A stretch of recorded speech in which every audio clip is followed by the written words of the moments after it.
അല്ലേ? നെഗറ്റീവ് ആകാനും പോസിറ്റീവ് ആകാനും. അതിലിപ്പോൾ നെഗറ്റീവായി അതിപ്പം എന്ത് ചെയ്യാൻ പറ്റും? അടുത്ത പ്രാവശ്യം ശരിയാക്കാമെന്നല്ലാതെ നോക്കാം. ഇതിപ്പോൾ ഇത് ഇത്ര ഇമോഷണലി ചിന്തിക്കേണ്ട കാര്യങ്ങളൊന്നും അതിനകത്തില്ല. ഇതുണ്ടായില്ലെങ്കിൽ എന്ത് ചെയ്യും? ഒരു ട്രീറ്റ്മെൻറ്റ് അതിനകത്ത് എന്ത് വേണമെങ്കിലും സംഭവിക്കാം, അത്രേ ഉള്ളൂ.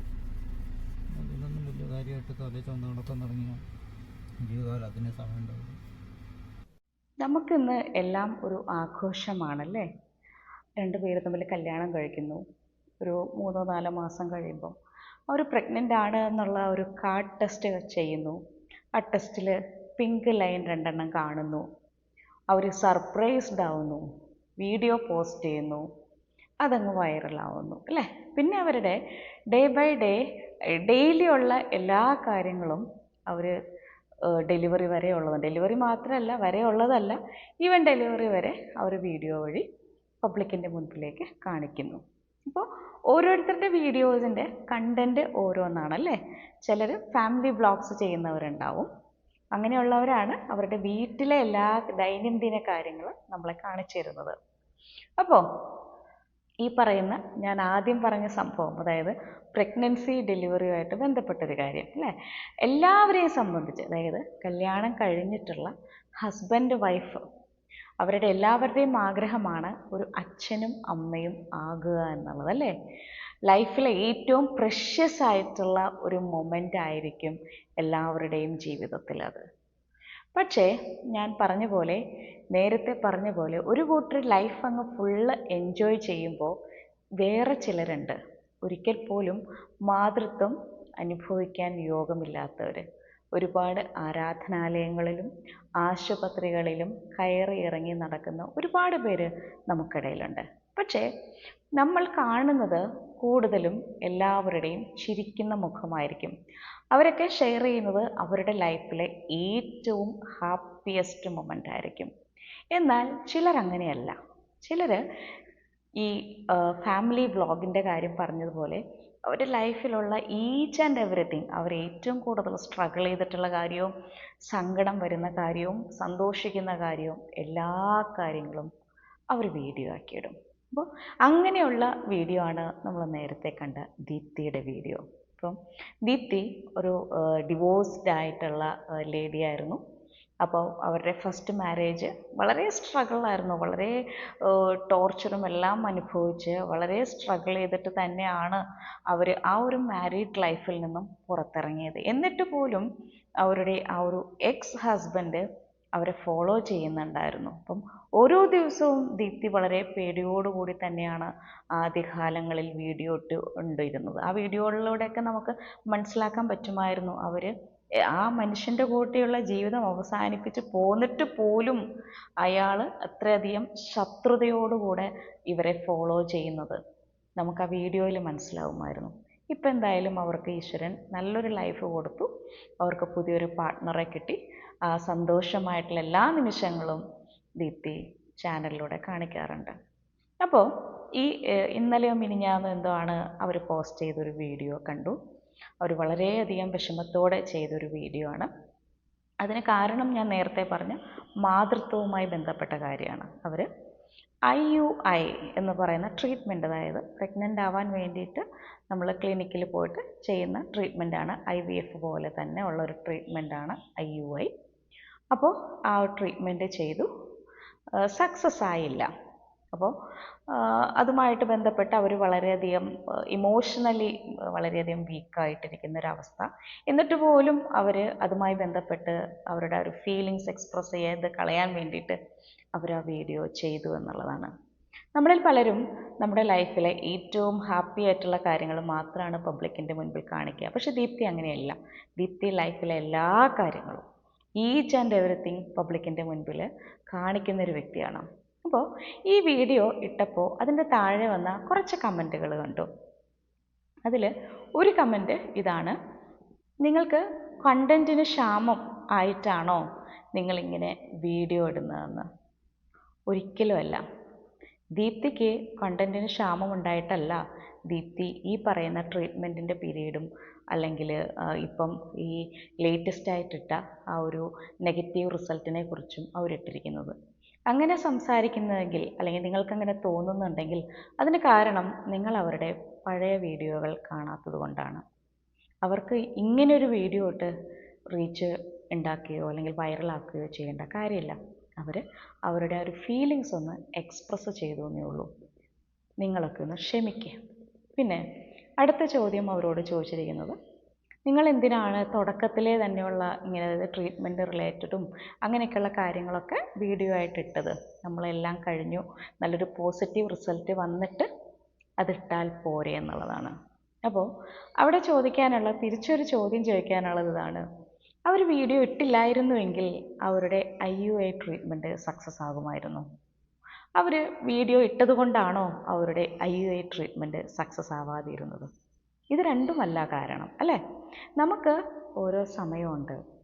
ഈശ്വരൻ നമുക്ക് തരുന്ന ഒരു സമയമുണ്ട്. ആ ഒരു സമയത്ത് മാത്രമേ നടക്കുകയുള്ളൂ എന്ത് കാര്യമായാലും.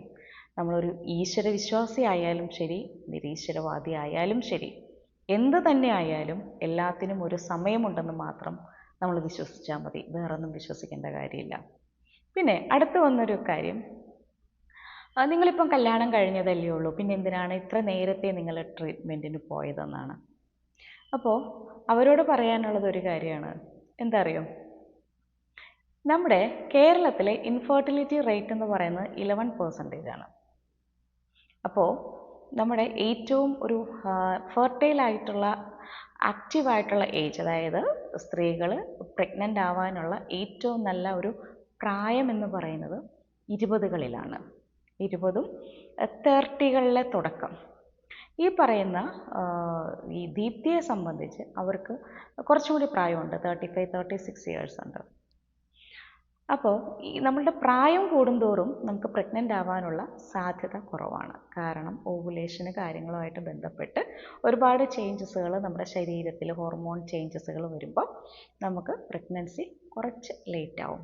അപ്പോൾ നമ്മൾ 1 വർഷം ഒരുമിച്ച് താമസിച്ചു, നല്ല രീതിയിൽ അതായത് ഹസ്ബൻഡ് വൈഫ് റിലേഷൻ നല്ല രീതിയിൽ എൻജോയ് ചെയ്ത് പോയിട്ടുള്ള കപ്പിൾസിനെ സംബന്ധിച്ച് ഈ 1 വർഷത്തെ കാലാവധിയിൽ അവർ പ്രഗ്നൻ്റ് ആയില്ല എന്നുണ്ടെങ്കിൽ തീർച്ചയായിട്ടും അവരൊരു ഡോക്ടറെ കണ്ട് ട്രീറ്റ്മെൻറ്റ് എടുക്കണം. ഇനി അതുകൂടാതെ ഈ 35 വയസ്സിന് മുകളിലുള്ളവരാണെങ്കിൽ 6 മന്ത്സ് അവർ ഒരുമിച്ച് ലൈഫ് മുൻപോട്ട് കൊണ്ടുപോയതിന് ശേഷം അവർ കൺസീവ് ആയില്ലെങ്കിൽ 6 മാസം കഴിയുമ്പോൾ അവർക്ക് ട്രീറ്റ്മെൻറ്റ് എടുക്കാം. അതിന് ആരുടെയും സർട്ടിഫിക്കറ്റും കാര്യങ്ങളൊന്നും വേണ്ട. അപ്പോൾ ഇവരെന്തിനാണ് ഇങ്ങനെ പബ്ലിക്കിൻ്റെ മുൻപിൽ വന്ന് വീഡിയോ ഇട്ടതെന്ന് ചോദിച്ചാൽ, അവരവരുടെ എല്ലാ കാര്യങ്ങളും, സന്തോഷമുള്ള കാര്യമാണെങ്കിലും വിഷമമുള്ള കാര്യമാണെങ്കിലും ഒക്കെ പബ്ലിക്കിൻ്റെ മുൻപിൽ കാണിക്കുന്നുണ്ട്. അവരാദ്യമായിട്ടല്ല ഇങ്ങനെയൊരു വീഡിയോ ചെയ്തത്. ഓക്കെ, അപ്പം നിങ്ങൾ നിങ്ങളുടെ സന്തോഷമുള്ള ഒരുപാട് കാര്യങ്ങൾ, ഹാപ്പി മൊമെൻറ്റ്സ് ഒരുപാട് നിങ്ങൾ വീഡിയോയിൽ ഇടുന്നുണ്ടല്ലേ? അതുപോലെ അവരുടെ ജീവിതത്തിൽ എപ്പോഴും എല്ലാവരുടെ ലൈഫിലും സന്തോഷം മാത്രമൊന്നുമല്ല ഉണ്ടാവുക, അല്ലേ? അവരെ സംബന്ധിച്ച് അവരുടെ ജീവിതത്തിൽ സങ്കടമുള്ള കാര്യങ്ങളും കൂടെ അവരിട്ടു. അതിനെന്താണ് പ്രശ്നം? ഇപ്പോൾ ഒരു ഉദാഹരണമായിട്ട് പറയുകയാണെങ്കിൽ, ഞാൻ പ്രഗ്നൻ്റ് ആയിരുന്ന സമയത്ത് അതുപോലെ നമ്മൾ ടെസ്റ്റ് ചെയ്ത് പോസിറ്റീവായി എന്നിട്ടാണ് ഗൈനക്കിനെ കാണാൻ പോയത്. അപ്പോൾ ഗൾഫ് രാജ്യങ്ങളിൽ, പുറമെയുള്ള രാജ്യങ്ങളിൽ എങ്ങനെയാണെന്ന് വെച്ചാൽ, ഈ ഡോക്ടറിൻ്റെ റൂമിൽ തന്നെ ഒരു അൾട്രാസൗണ്ട് സ്കാനിങ് മെഷീൻ റൂമിൽ തന്നെ ഉണ്ടാവും. അപ്പം നമ്മൾ പോസിറ്റീവായി എന്നുള്ളത് നമ്മൾ ഡോക്ടറെ കണ്ട് പറയുമ്പോൾ തന്നെ ഡോക്ടർ എന്ത് ചെയ്യും? ഡോക്ടർ ജസ്റ്റ് ഒന്ന് നമ്മുടെ വയറിൽ സ്കാനിങ് പ്രോബ് വെച്ചിട്ട് ഒന്ന് ചെയ്ത് നോക്കും, സ്കാൻ ചെയ്ത് നോക്കും. അപ്പോൾ നമുക്ക് കാണാം, പോസിറ്റീവായിട്ടുള്ളവരാണെങ്കിൽ ഒരു വെള്ളത്തുള്ളി നിലത്ത് വീണ് കഴിയുമ്പം അതിനെത്ര വലിപ്പം ഉണ്ടാവും, അല്ലേ? ഒരു ഡ്രോപ്പ് വെള്ളം തറയിൽ വീണ് കഴിഞ്ഞാൽ അതിനെത്രമാത്രം വട്ടം ഉണ്ടാവും? അത്രേ വട്ടമേ ഉണ്ടാവുള്ളൂ നമ്മൾ പോസിറ്റീവ് ആണെന്ന് അറിയുന്ന സമയത്ത് നമ്മുടെ വയറ്റിന് ഉള്ളിൽ കിടക്കുന്ന ഭ്രൂണം. അപ്പോൾ ആ രാജ്യങ്ങളിൽ ഹസ്ബൻഡും വൈഫും ഒരുമിച്ചാണ് ഈ കുഞ്ഞിനെ കാണുന്നത്, അല്ലെങ്കിൽ ഈ ഭ്രൂണം കാണുന്നത് അവരൊരുമിച്ചാണ്. അപ്പോൾ ആ സമയത്ത് ഇതിന് ഹാർട്ട് ബീറ്റും കാര്യങ്ങളൊന്നും ഉണ്ടാവില്ല. അത് കഴിഞ്ഞ് അടുത്ത വിസിറ്റൊക്കെ ആവുമ്പോൾ ഡോക്ടർ വീണ്ടും സ്കാൻ ചെയ്യും. ആ സമയത്ത് കുഞ്ഞിൻ്റെ ഹാർട്ട് ബീറ്റ് നമ്മൾ കേൾക്കും.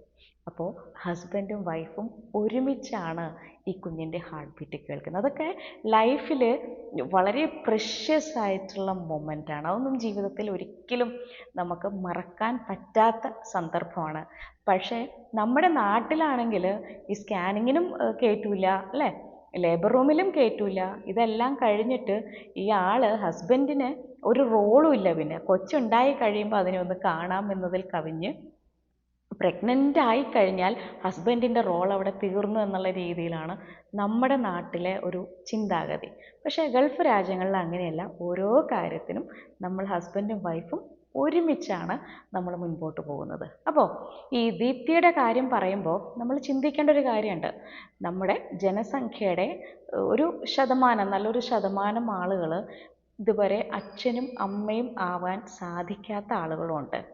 അപ്പോൾ നമ്മൾ കാണുന്നുണ്ടല്ലോ, എന്താണ് അവിഹിത ഗർഭധാരണം അല്ലേ, അതുവഴി കുഞ്ഞിനെ കൊല്ലുന്ന ആളുകൾ, എവിടെയെങ്കിലും കൊണ്ടുപോയി വയ്ക്കുന്നു, ശ്വാസം മുട്ടിച്ച് കൊല്ലുന്നു, മോളിൽ നിന്ന് താഴേക്ക് വലിച്ചെറിയുന്നു അല്ലേ. നിങ്ങളൊക്കെ ഒരു നിമിഷം ചിന്തിക്കേണ്ട ഒരു കാര്യമുണ്ട്. നിങ്ങൾക്ക് ഈശ്വരൻ തന്ന ഒരു അനുഗ്രഹം, ആ ഒരു അനുഗ്രഹം വർഷങ്ങളായിട്ട് ആ ഒരു അനുഗ്രഹത്തിന് വേണ്ടി കാത്തു നിന്നിട്ടും അത് കിട്ടാത്ത ഒരുപാട് ആളുകളുണ്ട്. ഇപ്പം ദീപ്തിയെ സംബന്ധിച്ച് നിങ്ങളുടെ കൊച്ചിനെ കൊടുക്കണം, അല്ലെങ്കിൽ ആരെങ്കിലും ഇങ്ങനെയുള്ള ഒരു ദീപ്തിക്ക് കൊച്ചിനെ കൊടുക്കണം എന്നല്ല അതിൻ്റെ അർത്ഥം. പക്ഷേ നമ്മൾ നമ്മുടെ കയ്യിൽ ദൈവം തന്ന അനുഗ്രഹത്തെ വലിച്ചെറിയരുത്. അപ്പോൾ നിങ്ങൾക്ക് നോക്കാൻ പറ്റുന്നില്ലെങ്കിൽ നിങ്ങൾ ഓർഫണേജിലോ അമ്മത്തൊട്ടിലോ എവിടെയെങ്കിലും കൊണ്ടാക്കുക. ഒരു ജീവൻ നിങ്ങളായിട്ട് ഇങ്ങനെ നഷ്ടപ്പെടുത്തി കളയരുത്. അപ്പോൾ ഈ അമ്മമാരാവാനും അച്ഛന്മാരാവാനും കാത്തിരിക്കുന്ന ഒരുപാട് ആളുകളുണ്ട്. അവർക്കൊക്കെ എത്രയും വേഗം ഈശ്വരൻ ഓരോ കുഞ്ഞുങ്ങളെ നൽകി അനുഗ്രഹിക്കട്ടെ എന്ന് ആശംസിച്ചുകൊണ്ട് ഇന്നത്തെ വീഡിയോ അവസാനിപ്പിക്കുന്നു. Thank you.